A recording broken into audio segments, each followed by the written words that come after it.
আরে উপর দিয়ে চাপালে হবে। আচ্ছা চুপ করো তোমরা, কোশ্চেন করব। তোমার সামনে তো সবাই সামনে আছো, সবাই শুনে নাও। যাচ্ছি দাদা, আজকে মনোনয়ন জমা দিলে কি বলবেন? আরে একটু এগিয়ে আসুন। দাদা আজকে মনোনয়ন দিলে কি বলবেন? না, মনোনয়ন দিলাম। ডোমজুড়ে তৃণমূল কংগ্রেস জিতবে, জয়ের লক্ষ্যে যে অফিসিয়াল প্রসেস সেটা আমরা কমপ্লিট করলাম।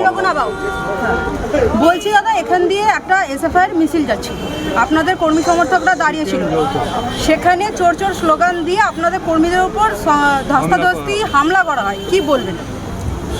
দেখুন, প্রত্যেকটা রাজনৈতিক দলের নিজস্ব কালচার আছে। যেহেতু আমি এখন বেরোচ্ছিলাম, সিপিএমের প্রার্থী ছিলেন, তাদের সাথে প্রত্যেকের সাথে আমি নিজে গিয়ে সিপিএমের প্রার্থী এবং তাদের যারা নমিনেশন করতেছেন তাদের সাথে আমি দেখা করে তাদেরকে শুভেচ্ছা জানিয়ে এলাম।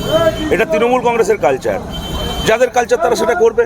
তাহলে মিছিল করে যেখানে পুলিশ যেখানে ঢুকতে দিচ্ছে না 5 জনের বেশি, সেখান থেকে একটা মপের মতন একটা মিছিল যেতে পারে, যেখান থেকে বিজেপি বাংলোর কাছ থেকে একেবারে 144 লাগু থাকে, সেই জায়গাতে কিভাবে তারা প্রবেশ করবে?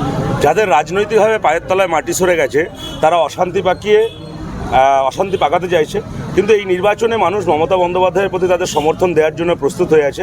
তাই কোনো অশান্তি নয়। আমরা সমস্ত বিরোধী দল যেমন সুষ্ঠুভাবে তার রাজনৈতিক প্রচার প্রসার করতে পারে, আমরা সেই দিকটাও লক্ষ্য রাখছি। আমরা চাইছি যে সমস্ত দল তার কার্যকলাপ করুক।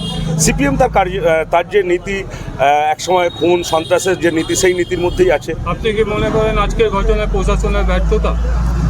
আমি ছিলাম না, আমি দেখিনি, আপনাদের থেকে শুনলাম। আমি প্রশাসনের থেকে না খবর নিয়ে তো বলতে পারবো না। জয়ের নিশ্চয়তা কতটা? শুনুন, জয় শুধু সময়ের অপেক্ষা। ডোমজুড়ের মানুষ ইতিহাস তৈরি করবে, এটা জেনে রাখুন।